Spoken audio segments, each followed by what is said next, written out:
What's happening, guys? Pete back with you for another edition of the Music Box Pete podcast. Hope you guys had a great Memorial Day holiday with all your barbecues and whatnot. I certainly did. But anyway, hope you're doing well. Ready to kick off another episode. So today, we're going to talk a little bit about the grunge movement as it associates with the Billboard Modern Rock Tracks charts.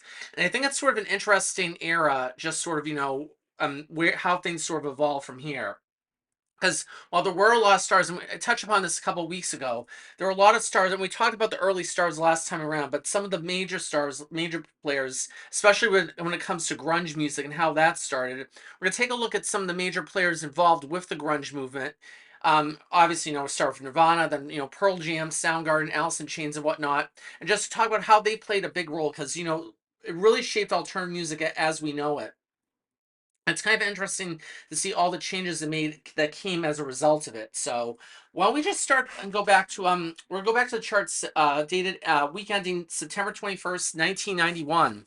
So in this chart, Robin Hitchcock and the Egyptians were number one with "So You Think You're in Love," which is its first week at number one, jumped from 3 to 1, and seeing all the other songs that came before it, and just sort of going down, like Big Audio Dynamite, the Smithereens, Crowded House, Joan Jett and the Blackhearts, Backlash, although that was one of her later ones.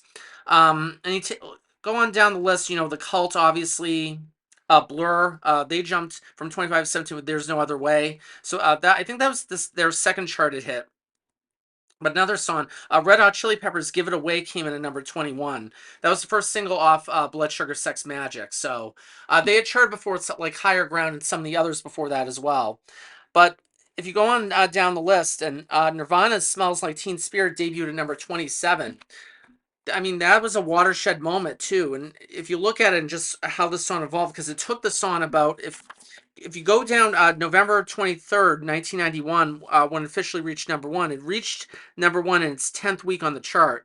And that was also another pivotal weekend as well too, because if I remember correctly, that was the same week that Nirvana was the musical guest on Saturday Night Live. I think Charles Barkley hosted it, and I only remember from like the YouTube video clip that's out there, if you get a chance to see it, about when they were shooting a promo. Then Charles Barkley was like I think he was like right in the middle where the band was, and Dave Grohl was all like awkward in the camera, and it was just a funny, hilarious thing. But just like seeing them all together in that's a watershed moment. Definitely go and view that if you haven't already. I don't know who hasn't viewed that video at one point, but it's just such a hilarious thing.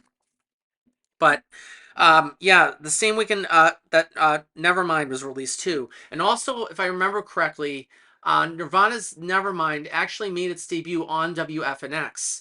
And if I remember correctly, I think it was Kurt St. Thomas, who was the DJ who was on the air that night. I think it was like a Saturday night or the same night, yes, that the Nirvana made their debut on SNL. So um, that's how it worked. And I just remembered FNX was the first station to play Nirvana's Nevermind in its entirety. So that was such a huge moment as well too.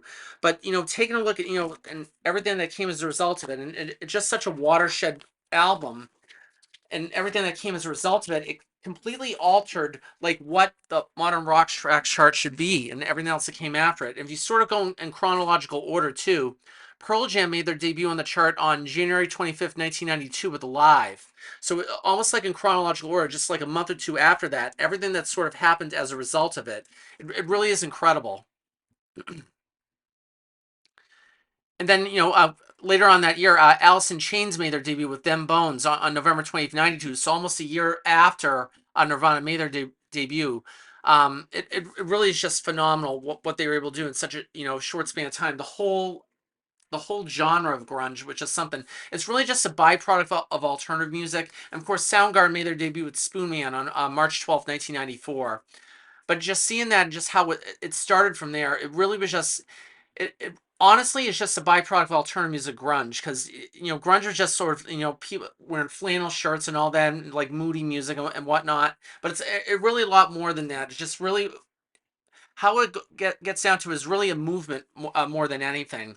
And I just think with that, it really just and started off. And Nirvana charted many more times after that. And you could say that Nirvana died after Kurt Cobain committed suicide, and I mean that's sort of a fair point, because it ceased to exist, and I think some of the other bands kind of melded into a more regular alternative that was reminiscent of the sound of the mid '90s at the time, and everything else, all the other bands that came out as a result of that. they sort of assimilated into what alternative music was after Kurt died. So I think once Nirvana ceased to exist, and that sort of freed Dave Grohl a bit to do Foo Fighters as well too, because he was sort of, I know Dave Grohl said in interviews that he was kind of nervous about bringing, because he had worked on Foo Fighters during Nirvana's later years. He's kind of afraid to bring it to to Kurt, because he's kind of afraid what to say. But I think he's sort of afraid to say, oh, can you change it? Because it was, I think Kurt liked a few of their songs, but he just sort of afraid. But I think deep down it was just, I mean, I think had Kurt not killed himself, I think Nirvana would have taken a break anyway, and I think Dave would have still done Foo Fighters, but I think they just sort of would have gone like back and forth, had Nirvana still been around. I mean, but that's just my guess. But seeing like how music has evolved, like from there, if you take a look at everything that sort of came as a result, and we'll take a deep dive in this later. I know we mentioned the Lemonheads, had them on as the featured song on 2 weeks ago. Um, but all the other bands, and especially like the Boston bands that had a huge start, and of course later on we'll talk like the Mighty Mighty Bosstones. I think was such a huge thing too. But all the other bands just had just something unique to offer, and I think if you take a look at some like the female singer-songwriters that sort of get started, especially Sheryl Crow, for example, too. She started on the Modern Rock Tracks before she got her mainstream breakout on the Hot 100. So it's kind of funny seeing, and it was huge, like especially in the early years. A lot of female-fronted acts, singer-songwriter. Natalie Merchant was huge, Sarah McLachlan, and all the others too. I think there was also, and especially when the Lil Fair came, it was literally everywhere, chock full. Meredith Brooks, I think, Fiona Apple, Tori Amos, Amy Mann, and of course her band Till Tuesday. No Doubt charted a lot in those years. I think what sort of happened towards the late 90s, I think radio programmers also did this intentionally, and it really boggles the mind. They completely ignored female singer-songwriters, just completely disappeared from alternative playlists. Probably around 90, I want to say around like 98 or so is probably when it disappeared, because you didn't see any female charted acts for a long time. And that, I mean, you could say it was a gap of 5 years, but like Evanescence, when they charted with their breakout hit Bring Me to Life, that was in '03, I think. I think with like female singer-songwriters, and I'm trying to think, like I think Tracy Bonham, I think was on top of Mother in '95. And I think the last female solo singer-songwriter chart was Lorde, and that was 2013. So that's like a gap of 18 years. I think radio programs did that intentionally because they just didn't value females' contributions to music, pretty much. So that's what it was, and it's really sad. I mean, they'll never admit it, the radio programmers, but I mean, there was just sort of that huge sexism going on too at the time. So it was kind of sad, but it was just the way things were at the time. But things have definitely changed a lot since then. So, and then all the other acts that came and followed, it's really interesting just diving deep in this chart too, because I look through it all the time. I have an Excel spreadsheet, and I printed out that chart that you can see on my Instagram page with the four binders, and all the money I spent on paper and ink just printing that out. Is definitely a labor of love, which began in January and took about 4 months or so to put together to get every single chart from '88 to '09 out. So it's something that I just truly enjoyed and just love bringing to all y'all. Um, but getting deep in like in the chart too with some of the other acts, especially Morrissey, for example, I think has had one of the most prolific solo careers known. Coming out of the Smiths and whatnot, and Pavement too, of course. It really just shows you like just how deep like alternative music went. I mean, they just really cut it from all corners too. And then Hole, for example, Courtney Love's band too. Of course, we were talking about female singer-songwriters and female bands. They just absolutely went all out, and just covered like Gin Blossoms, Counting Crows, and everything. It was just an awesome time musically, especially in the late '90s. And I think one of the future episodes we'll talk about a pivotal day. I think July 4th, 1998. So the week before 4th of July, a special chart that it really just shows you all the music that I loved and grew up when I was 13. Just a pivotal moment, I just think, and just seeing like all the great songs and all the artists that charted there too. just I mean Silverchair, Goo Goo Dolls, Eagle Eye Cherry, Natalie and Bruley, just everybody that was out there at the time just really delved deep. And it was just such an awesome time of music. But why don't we take a little music break right now and get into Letters to Cleo? And of course, they were a big Boston band back in the 90s. Of course, Kay Hanley was awesome. I saw him at the Paradise, I want to say 2016, I think. It was a reunion show. I think it was around Thanksgiving or like a week or two before Thanksgiving that year, if I remember correctly. It was just a one-off like reunion show. And they do little reunion gigs every now and then in Boston and a couple out in LA as well.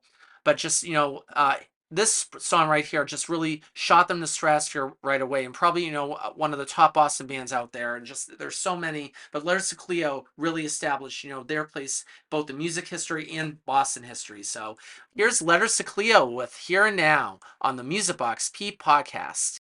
Just living on a Sunday morning, got my toast and tea and a woman. I just thought, think about other things to get and keep getting. Never enough, never ending. I just thought, think about.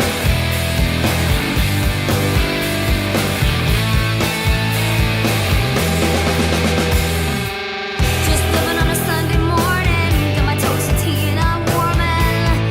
I just thought, think about other things to get and keep getting. Never enough, never ending. I just thought, I think about.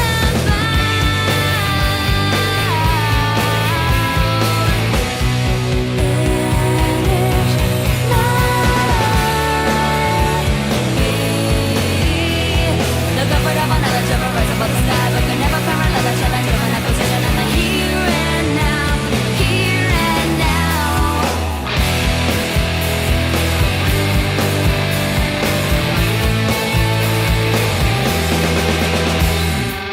Parody of yourself a color, giving it to everybody but your mother. And you got much to think about. So are you with every treason, never justifying every reason. You got much to think about.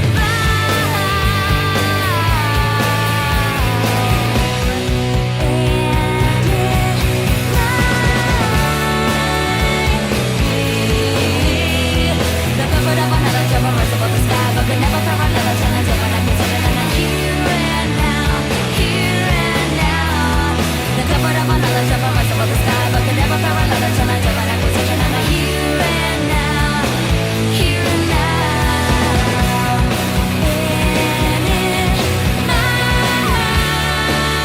it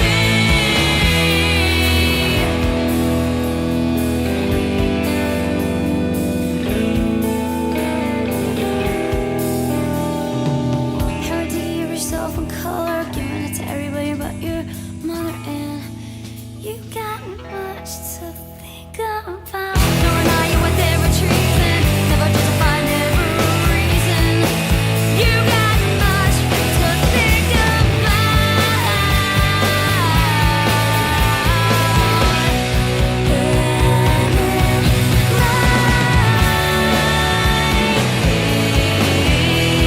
The comfort of another job, a rise above the sky, but could never parallel the challenge of an acquisition. And the here and now, here and now.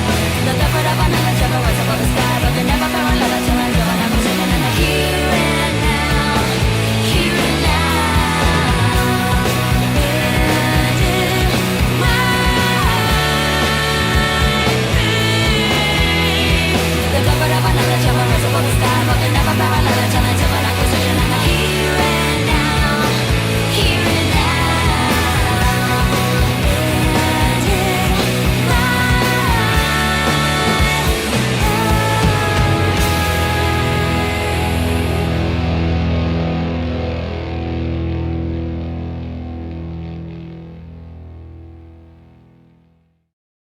That was Letters to Cleo with Here and Now on the Music Box P podcast. And going back to the grunge thing a little bit too, Pearl Jam charted so many other songs after that, after Alive and Jeremy and all their breakout hits, in the 90s. They were just so prolific, churning out one song after another. It really didn't stop from there, even to like the 2000s, even the 2010s even too, and some of Eddie Vedder's solo stuff as well too. And of course, Alice in Chains. I'd say Alice in Chains is probably my favorite out of all the grunge bands to chart. Especially Man in the Box, No Excuses, all their songs too. And of course, Lane Staley died in '02, I believe it was. So, but yeah, just sort of, with grunge music, it ceases to exist right now, but it just sort of, a byproduct of alternative, as I explained before. But just delving deep into this chart, it just really just it's kind of sad that rock music in general does not exist anymore. But this is what it was like back then. It's just you can't get the amount of charts. If you look at the alternative airplay chart today, I couldn't tell you any of the artists from a hole in the wall. It really is. And Linkin Park who absolutely sucks now with their new female singer. I don't even know who she is. But just in the Black Keys were just absolutely wretched. I don't even know why they're still putting out music.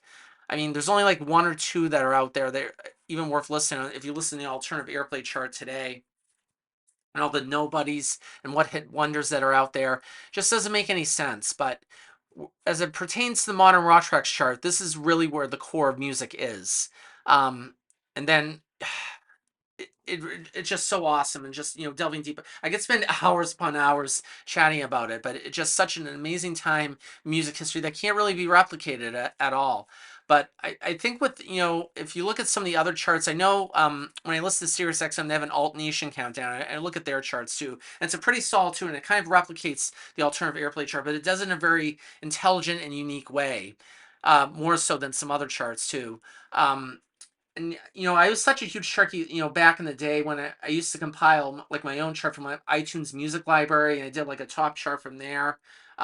When iTunes for Windows first came out, that was in 2003. I think the iTunes Music Store, I think, started March of '03, and that's where it started. My love of putting together charts, top songs in the year, whatnot. Now you can do it much more easily now with the Apple Music Replay or the Spotify Wrap, for all the Spotify listeners out there. But just it's so easy to put those out charts and create your own playlist and the songs that really represent your life, and that's what it really represents for the modern rock track chart here. So, but just awesome, and kind of seeing the musical evolution, how tastes have evolved over the years, which we'll delve deep more into future episodes. But it's just something I just absolutely love, and again, I could spend so much time talking about it, but just we only have so much time to fill in here on the podcast. So thanks once again for tuning in to the Music Box P podcast. See you next week.